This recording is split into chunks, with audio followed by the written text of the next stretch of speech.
샬롬 설창석 목사입니다. 오늘은 이튿날의 이튿날이라는 제목의 사도행전 10장, 우리가 너무 잘 아는 고넬료와 베드로의 환상 이야기를 함께 나누려고 합니다. 내 꿈 이야기, 기억나는 꿈이 있나요? 혹은 꾸고 싶은 꿈, 싫은 꿈이 있나요? 꿈 이야기를 합니다. 환상 이야기인데 우리가 환상을 보는 케이스는 잘 없으니까요. 꿈 이야기 한번 해보고요. 본문 말씀은 10장 1절에서 23절인데 너무 길잖아요. 설교는 10장 1절부터 9절까지 설교 말씀 본문으로 잡아보았습니다. 첫 번째 1번 가이사랴의 고넬료라는 사람은 어떤 사람인가요? 어떤 사람입니까? 로마 황제의 이름을 붙여져 있는 가이사랴 빌립보 지역은 로마의 군인들의 집결지입니다. 해변가에 너무 이제 지중해 해변가에 너무 좋은 위치에 있는 가이사랴 빌립보 지역인데요. 이 지역을 가이사랴 로마 황제의 이름을 붙여서 그 지역은 이제 가이사랴에게 바친다, 그런 의미인 거죠. 그곳에 로마의 군인들이 집결해 있었습니다. 고넬료는 로마 부대의 백부장이며 그와 온 집안은 하나님을 경외하며 구제와 기도에 힘쓰는 경건한 사람이었다. 봅시다. 고넬료는 로마 사람입니다. 이방인이죠. 그럼에도 불구하고 그가 하나님을 경외했다. 신약 성경에 보면 그런 사람들이 종종 나옵니다.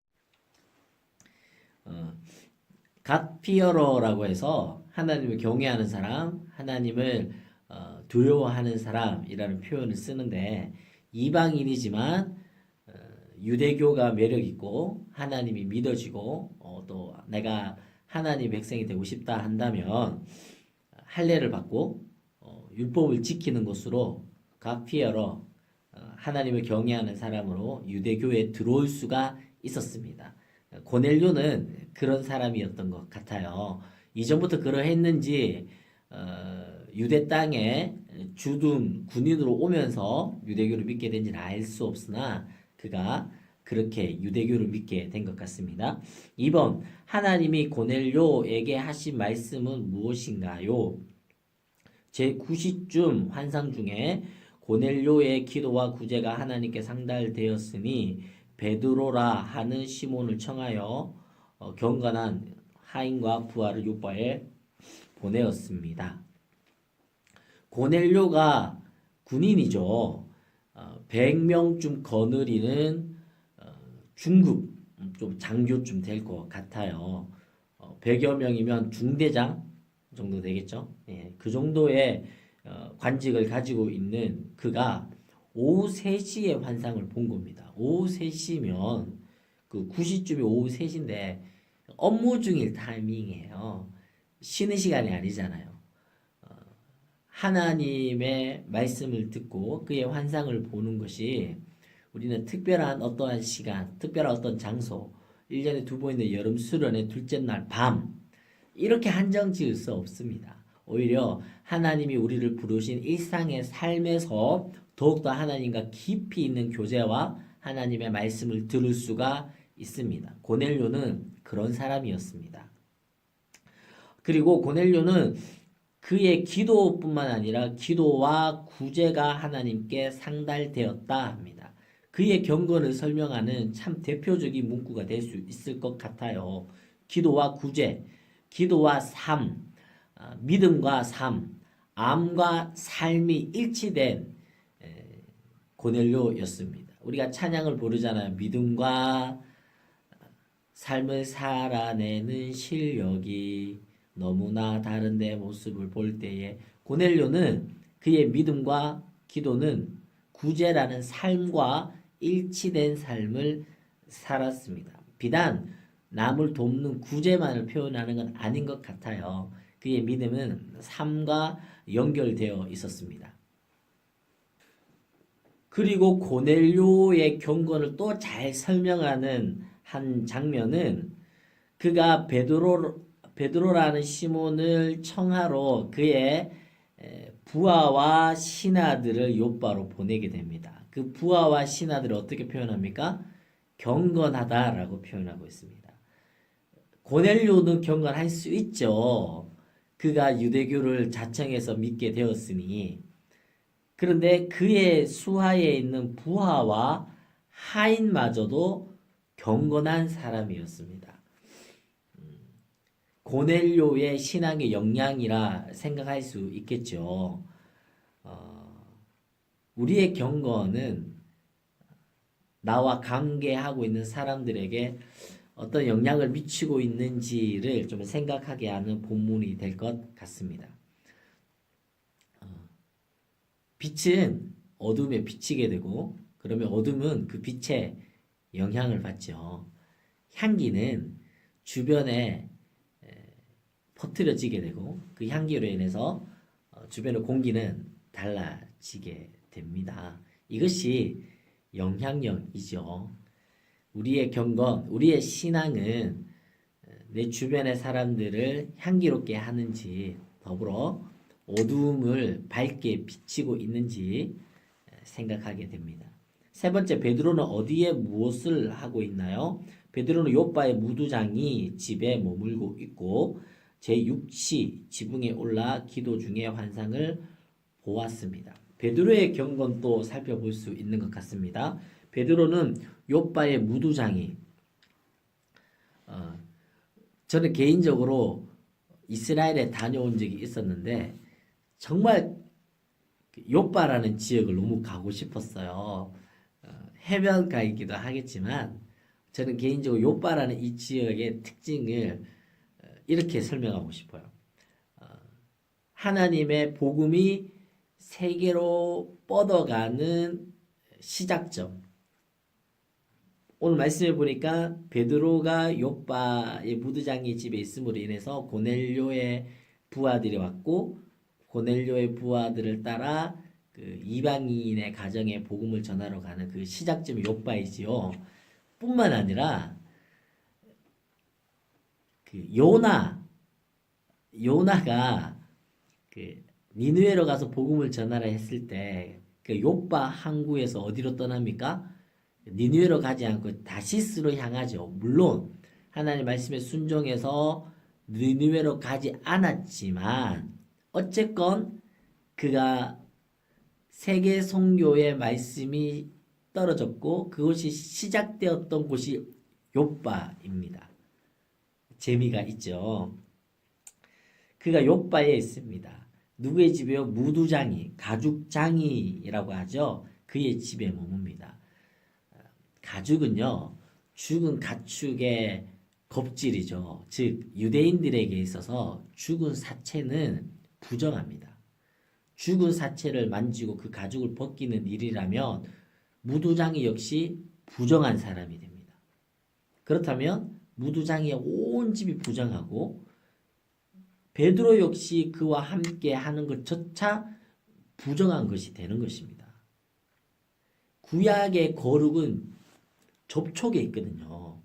부정한 것에 접촉이 되면 부정해지는 것이고 정결한 것에 접촉이 되면 정결해지는 것이 구약의 거룩이었어요. 근데 지금 베드로가 부정하다고 취급당하는 무두장이의 집에 머물고 있습니다. 그러다 보니까 무두장이는 부정하지요.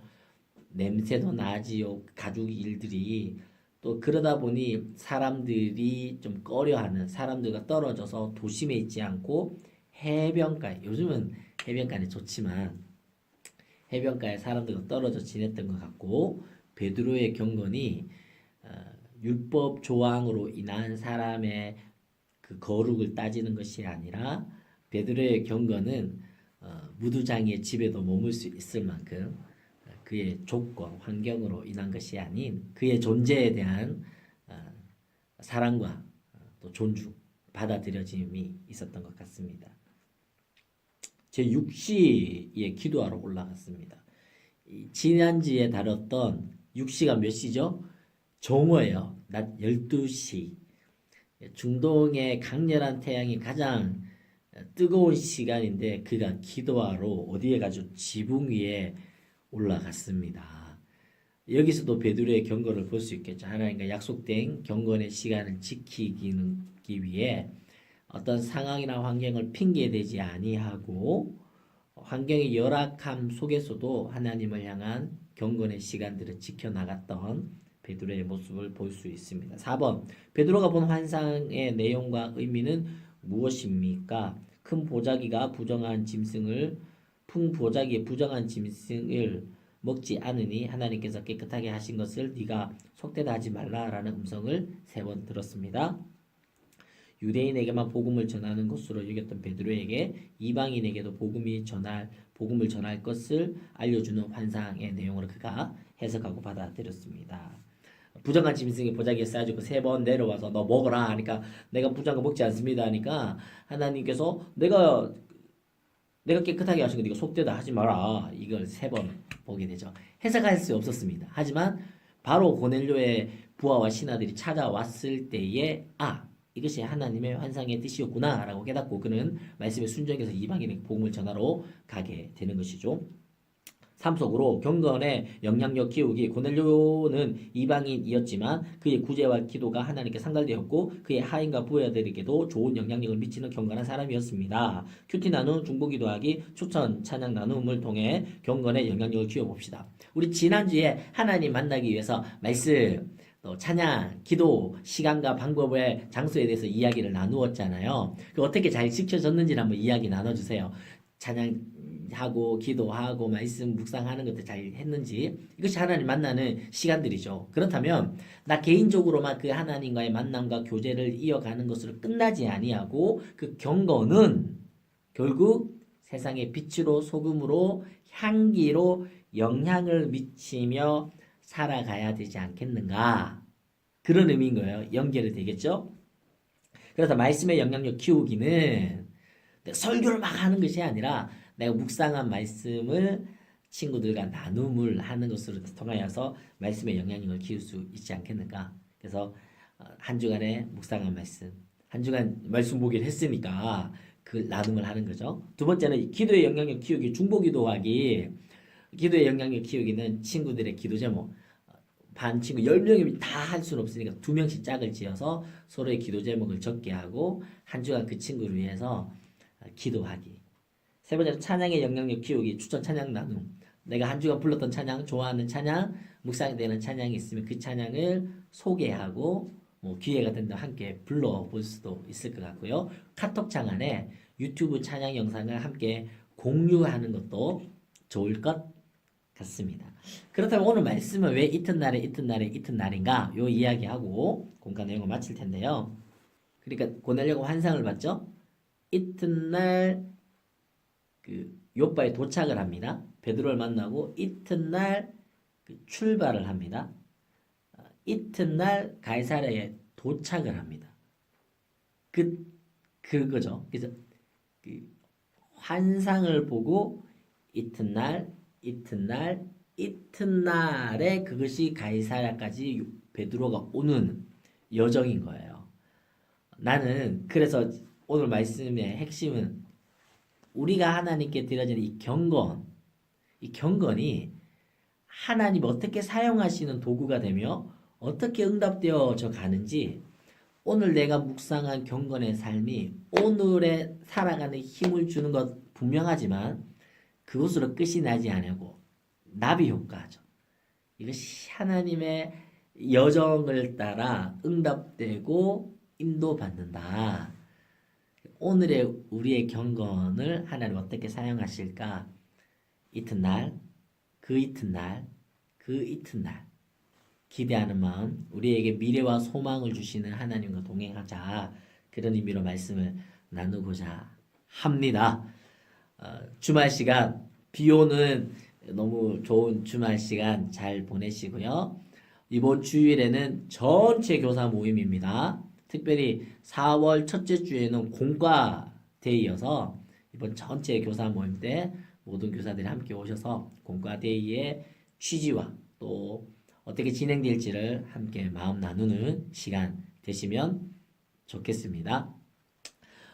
그리고 지난주에 3학년 1반을 미팅을 했어요. 반 미팅도 저는 참 좋았거든요. 뿐만 아니라 반 미팅하고 아이들과 신방 스케줄을 다 잡아서 이번 주간 아이들을 참 풍성하게 만났습니다. 너무 좋았거든요.